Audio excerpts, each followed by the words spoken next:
Welcome to 5 Points Festival. My name is Rachel Davis. With me is the badass Magdalene Visaggio, and you are watching Comics Verse.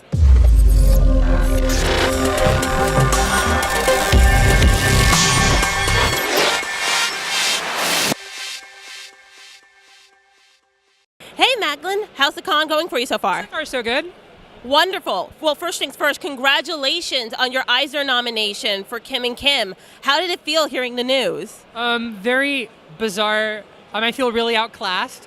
Like, it's, I'm up against, Tom King's Vision, and which was, by wide margin, I think, the best book of last year. So I hope he wins. He deserves it. Absolutely. It was a great book. But what was so exciting about your Eisner nomination for Best Limited Series was seeing a small publisher on there and a story that had so much gender representation. How important do you think it is to have such gender representation nominated for such a huge industry award? How did that feel? That was phenomenal. It felt really good. Again, I'm feeling very outclassed, a little bit of imposter syndrome setting in. But, I think it means a lot that a book like Kim and Kim was able to get that kind of recognition. I think it says a lot for the business and for the industry that we're really trying to move in that direction.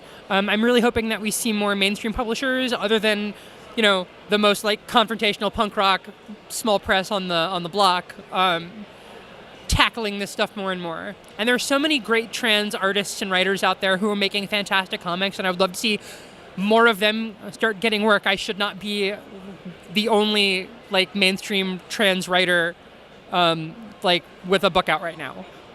Absolutely, we need more representation always. If I could ask, as a small publisher's editor, I would love to know what are the benefits of working with a small publisher, say over a larger, more nationally or internationally known publisher? Why do you like working with Black Mask and soon Oni Press? So the thing I like about working with both Black Mask and Oni is a really wide degree of creative freedom. So I've done work for both big and small presses. So I've gotten some Marvel. I have some Marvel work coming out. I've done some DC stuff, and it's a very different experience where it's a lot more. There's a lot more direction. There's a lot more control exercised from editorial. Black Mask lets me do whatever the hell I want as long as I turn in my books on time. They don't really care, and Oni has more oversight, but the process of working with them is still there's still tons of independence. There's still not really much in the way of editorial mandates. I'm still pretty free to do whatever I want. And the big advantage of that is that it gives me the freedom to communicate my voice and to tell the kinds of stories I'm interested in without any real constraint, which is fantastic. And that's something that I always miss when I do Big Two work. Because, you can come in with your idea and they'll be like, yeah, but we're not interested in that quite as much. So, I actually just pitched a big thing at a MidTier publisher.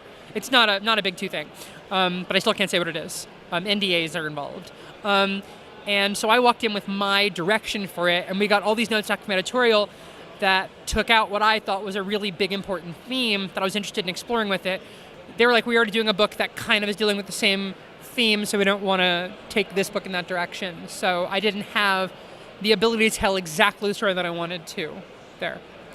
Absolutely. And I feel like with your stories, it's what I love about Thelma Louise is Kim and Kim and Teens Are Go. Just these two badass women on an adventure story. The classic adventure story, just taking on the world, being who they are. Those are the best kinds of stories, in my opinion. So, what kind of adventure stories are you attracted to? Oh, I don't even really know how to answer that. I like all kinds of stuff. So I don't even think there's I can't think of a kind of adventure story. I like adventure stories. I really do like buddy movies. I guess that would be a thing. I love the one-on-one dynamic, which is something I do in both Kim and Kim and in Quantum Teens and in some other stuff that hasn't been announced.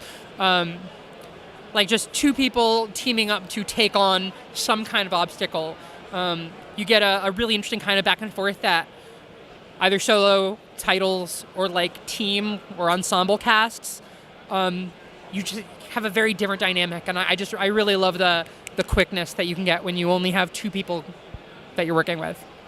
Absolutely. So in Kim and Kim Volume 2, which is coming out in a couple of months, I know you can't tell me anything about it, but I have to ask, if Kim and Kim ever came to Earth, what would go down? What would go down if they came to Earth? I don't know. It would depend on when and where they showed up. The beauty of the Kim and Kim universe is that literally anything happened because I use the multi-dimensional angle, so that they could end up in like feudal Japan, or they could end up in 60s Vegas, and those are all like equally valid places for them to go because I've got no like firm time setting for anything. I like to think that mostly they would probably just end up like ending up in like 80s New York and going to some CBGB's punk shows and inadvertently starting a big fight that they can't finish. Oh my goodness. Fan fiction awaits. Thank you so much for your time, Magdalene. For more interviews, as well as reviews, videos, and podcasts, make sure to check out comicsverse.com. My name is Rachel Davis. See you next time.